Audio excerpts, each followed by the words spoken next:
Assalamualaikum warahmatullahi wabarakatuh, sahabat muslimah. Menuju akhir tahun 2025, lagi dan lagi, tindak pidana perdagangan orang atau TPPO terus menjadi luka mendalam dalam realitas kemanusiaan. Dan ini menjadi problematika yang media kami highlight tahun ini. Meskipun berbagai upaya pencegahan dilakukan, praktik ini tetap marak dan menjebak masyarakat. Kasus demi kasus kerap ditemukan. Bahkan tidak sedikit korban yang kehilangan nyawa dalam proses eksploitasi di luar negeri. Hanya saja, fakta kejahatan ini menjadi kompleks di tengah himpitan hidup yang kian mencekik.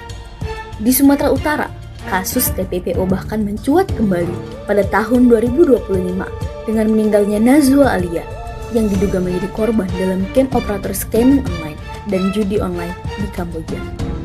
Sumut menjadi salah satu daerah sumber TPPO tertinggi dengan 52% dari sekitar 166.795 WNI baik legal maupun ilegal yang bekerja di Kamboja pada tahun 2025 berasal dari provinsi ini. Bahkan 13 kabupaten atau kota seperti Medan, Binjai, Deli Serdang, Langkat, dan Asahan termasuk daerah sumber utama perdagangan orang. Letak geografis yang punya banyak jalan tikus serta angka pengangguran yang tinggi menjadi pintu masuk bagi sindikat TPPO untuk beraksi. Jerat ini semakin kompleks di tengah impitan hidup yang kian mencekik dan tren kenaikan pemutusan hubungan kerja atau PHK. Data menunjukkan peningkatan kasus yang drastis mencapai 200 hingga 300% setiap tahunnya sejak 2021. Awal April 2025, Bank Dunia melalui Macro Poverty Outlook menyebutkan bahwa pada tahun 2024, lebih dari 60,3% penduduk Indonesia atau setara dengan 171,8 juta jiwa hidup di bawah garis kemiskinan. Dan jumlah tenaga kerja di Indonesia yang terkena pemutusan hubungan kerja mencapai lebih dari 18.000 orang dalam 2 bulan pertama 2025. Kemiskinan sistemik di dalam negeri makin menggulita. Data dari Kementerian Pemberdayaan Perempuan dan Perlindungan Anak menyebutkan 97% korban TPPO adalah perempuan dan anak-anak. Bahkan baru-baru ini ada warga Sumut yang minta tolong karena terlantar di Kamboja setelah dijanjikan kerja, bahkan sampai ada yang meninggal. Korban terbanyak adalah perempuan dan anak-anak. TPPO identik dengan yang pertama, online scamming. Korban dijanjikan pekerjaan tertentu, tetapi ternyata jadi operator judi atau online scammer. Kedua, program magang fiktif. Mahasiswa ditawarkan magang di luar negeri, tapi ternyata jadi pekerja kasar dan kekayaannya diperas. Ketiga, jual beli organ. Korban dibawa ke luar negeri dengan iming-iming pekerjaan menarik, tetapi kemudian dioperasi untuk diambil organ tubuhnya. Dengan tingginya angka TPPO, tampak bahwa negara gagal melindungi perempuan dan anak. Keduanya adalah kelompok rentan yang kerap dieksploitasi dan diperdagangkan. Andai saja kondisi mereka sejahtera, mereka tidak akan nekat bekerja di luar.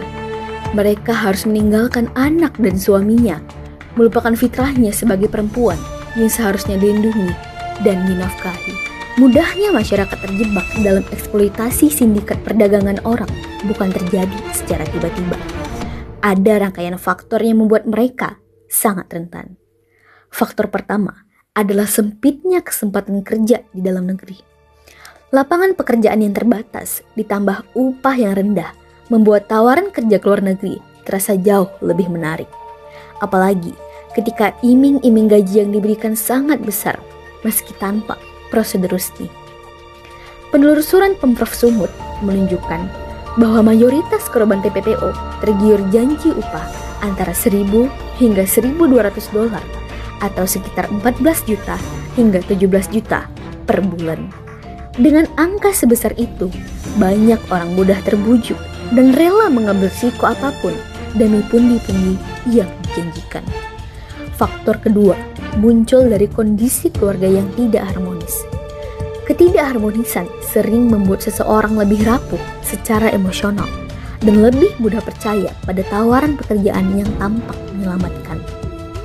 Faktor ketiga adalah minimnya pengetahuan mengenai prosedur migrasi resmi. Banyak calon pekerja tidak memahami apa saja syarat legal bekerja di luar negeri, sehingga tidak mampu membedakan mana tawaran yang sah dan mana yang berbahaya. Faktor keempat adalah pengaruh teknologi digital. Dengan informasi yang begitu mudah diakses, sindikat TPPO bisa menjangkau calon korban lewat media sosial, iklan online, atau pesan pribadi. Tawaran kerja yang tampak profesional pun ternyata banyak yang palsu. Padahal, dari proses keberangkatan saja sebenarnya sudah terlihat tanda-tanda mencurigakan. Banyak korban masuk ke negara tujuan menggunakan visa wisata, bukan visa kerja. Seharusnya dari sini mereka sudah waspada. Namun, minimnya informasi membuat banyak orang tidak memahami bahwa mereka sedang dijebak. Maraknya TPPO bukan sekadar perbuatan kriminal individu, tetapi buah pahit dari sistem kapitalis demokrasi yang menempatkan manusia sebatas komoditas ekonomi. Dalam sistem ini, ukuran nilai seseorang adalah materi, bukan martabat dan kemanusiaan. Impitan hidup yang makin berat, mulai dari gelombang PHK, lapangan kerja yang menyempit, hingga harga kebutuhan pokok yang terus naik, mendorong masyarakat berada di titik rapuh. Kapitalisme menciptakan kemiskinan struktural, sementara kebijakan negara lebih menguntungkan pemilik modal. Akibatnya, kekayaan terpusat pada segelintir elit, sementara rakyat bekerja serabutan sekadar bertahan. Janji menciptakan lapangan kerja pun terbukti palsu. Negara bergantung pada korporasi untuk membuka lapangan kerja, dan celah peluang bisnis gelap seperti TPPO justru membesar. Ironisnya, ini terjadi di negeri yang kaya sumber daya alam. Karena itu, tingginya angka pengangguran bukan karena rakyat malas, melainkan karena pekerjaan yang memang tidak tersedia, modal usaha sulit dijangkau, dan tekanan ekonomi makin menghimpit. Dalam kondisi seperti ini, orang mudah tergiur tawaran kerja luar negeri, meski penuh resiko. Sayangnya, pemerintah lebih fokus menindak PNI ilegal daripada memperbaiki akar persoalan. Bahkan, negara tampak tak berdaya menghadapi sindikat TPPO, karena ada oknum aparat yang justru terlibat di dalamnya. Semua ini menegaskan bahwa TPPO tumbuh subur bukan karena lemahnya moral individu, tetapi karena sistem kapitalisme yang melahirkan ketimpangan, kemiskinan, dan eksploitasi manusia. Untuk mengakhiri nestapa ini secara tuntas, diperlukan solusi sistemik, yaitu penerapan syariah secara kafah dalam wadah negara khilafah. Khilafah adalah perisai hakiki atau junnah dan ra'in yang bertanggung jawab sepenuhnya sebagai pengurus dan pelindung rakyat, berlawanan dengan sistem kapitalis di masa penguasa membela kepentingan korporasi. Dalam sistem khilafah, TPPO tidak akan ditemukan karena negara bertujuan merealisasikan maqasid asy-syariah, yakni menjaga agama, nyawa, akal, keturunan, dan harta. Perlindungan ini diwujudkan melalui 1. Khilafah Islamiyah menjadi perisai atau pelindung sepenuhnya bagi rakyatnya. Dengan penjagaan ketakwaan yang dilakukan negara, terpenuhinya seluruh kebutuhan rakyat, serta banyak kesempatan untuk bisa memenuhi kebutuhan pelengkapnya, rakyat tidak akan mudah tergiur oleh bujuk rayu atau iming-iming dari berbagai pihak yang menjanjikan pekerjaan sampai harus keluar negeri. Dalam Islam, kita tidak akan menemukan kasus TPPO karena penerapan syariat Islam bertujuan untuk merealisasikan tujuan-tujuan syariat atau maqasid asy-syariah, yakni menjaga agama atau hifz ad-din, menjaga nyawa atau hifz an-nafsi, menjaga akal atau hifz al-aql, menjaga keturunan atau hifz an-nasl, dan menjaga harta atau hifz al-mal. Dalam hadis Rasulullah SAW, imam atau negara adalah junnah atau perisai. Sebagaimana layaknya perisai, ia bertanggung jawab sepenuhnya terhadap rakyatnya. Sesungguhnya al-imam atau khalifah itu perisai. Orang-orang akan berperang di belakangnya, mendukung dan berlindung dari musuh dengan kekuasaannya. Hadis riwayat Bukhari, Muslim, Ahmad, Abu Dawud. 2. Khilafah tidak menoleransi prinsip bisnis ala kapitalisme. Setiap keamanan mesti berdasarkan ketentuan syariat.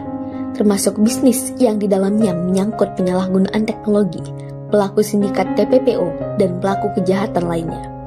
Negara hanya akan memberi izin transaksi bisnis sesuai syariat Islam. Negara akan melarang prostitusi, klub malam, tempat karaoke, kafe yang menyajikan LC atau lady companion, tarian mesum, atau aktivitas bisnis yang mengeksploitasi penampilan anak di bawah umur, kaum perempuan, dan lelaki. Semua itu dapat mengantarkan perselingkuhan, perzinaan, prostitusi, dan perdagangan orang.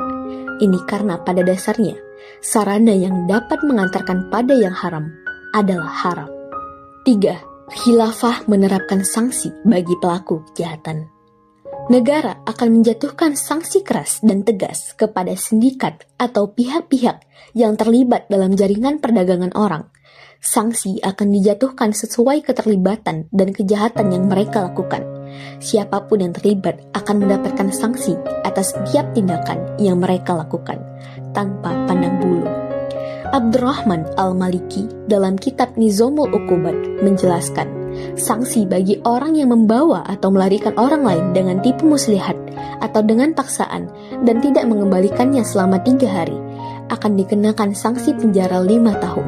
Namun, jika disertai penyiksaan akan dikenakan 15 tahun penjara ditambah hukuman jilid dan pengasingan. Selain itu, siapapun yang memperdaya perempuan atau laki-laki dengan pekerjaan fiktif atau dengan kekerasan, ancaman, atau pemberian uang, maka pelakunya dikenakan sanksi 3 tahun penjara dan dijilid. Khilafah tidak akan segan-segan menghukum warga negara asing yang menjadi pelaku TPPO. Khilafah tidak akan takut dengan sindikat perdagangan orang internasional. Mereka akan diberantas dengan kekuatan militer. 4. Khilafah mewajibkan kepala keluarga untuk mencari nafkah. Negara memastikan setiap kepala keluarga memiliki mata pencarian dan mewajibkan pihak-pihak yang bertanggung jawab terhadap perempuan dan anak-anak untuk memenuhi hak mereka dengan baik. Allah Subhanahu wa Ta'ala berfirman, dan kewajiban ayah menanggung nafkah dan pakaian mereka dengan cara yang patut. Quran Surah Al-Baqarah ayat 233. Dengan ketetapan ini, seorang istri tidak perlu susah payah mencari uang karena telah terpenuhi oleh suami atau walinya. Ia akan fokus menjalankan peran utamanya sebagai ummu warbatul bait, sehingga tumbuh kembang anak-anak bisa tetap terjaga. Anak-anak juga tidak perlu bekerja karena kebutuhan mereka sudah dipenuhi oleh orang tua atau walinya dan negara. Lebih dari itu, kehormatan dan kemuliaan perempuan akan terjaga sehingga tercegah dari tindakan kekerasan terhadapnya, apapun bentuknya. 5. Khilafah akan mengelola keuangan negara dengan benar. Al-Allamah Syekh Abdul Qadim Zalum dalam kitab Al-Amwal fi Daulah Al-Khilafah menjelaskan bahwa sumber-sumber utama penerimaan negara di Baitul Mal seluruhnya terstandarisasi oleh syariat Islam. Setidaknya terdapat 3 sumber utama pendapatan negara. Pertama, sektor kepemilikan individu seperti sedekah, hibah, zakat, dan lainnya. Khusus zakat tidak boleh bercampur dengan harta yang lain. Kedua, sektor kepemilikan umum yakni tambang, minyak bumi, gas alam, ekosistem hutan, dan sejenisnya. Ketiga, sektor kepemilikan negara seperti jizyah, kharaj, fa'i, usyur, khumus, dan beragam harta kepemilikan umum lainnya. Masing-masing sumber pemasukan tersebut memiliki potensi yang sangat besar, termasuk menciptakan lapangan pekerjaan. 6. Khilafah wajib menyediakan lapangan pekerjaan bagi laki-laki. Dengan mendorong seluruh laki-laki dewasa yang sehat untuk bekerja, negara wajib membuka lapangan pekerjaan seluas-luasnya atau memberikan modal usaha. Negara juga akan menerapkan sistem pendidikan Islam yang tidak hanya mencetak generasi bertakwa, tetapi sekaligus membekali mereka dengan skill dan aneka keahlian untuk bisa diserap oleh dunia kerja. Demikianlah konsep umum negara Islam untuk menstimulasi pergerakan ekonomi dalam negeri. Berputarnya aktivitas ekonomi di sektor real berkontribusi mewujudkan kondisi ekonomi yang sehat bagi masyarakat dan negara, mengurai masalah pengangguran dan mewujudkan kesejahteraan yang hakiki bagi rakyat. Jaminan kesejahteraan dan perlindungan oleh khilafah akan memberantas perdagangan orang atau TPPO secara tuntas. Wallahu a'lam bishawab. Wassalamualaikum warahmatullahi wabarakatuh.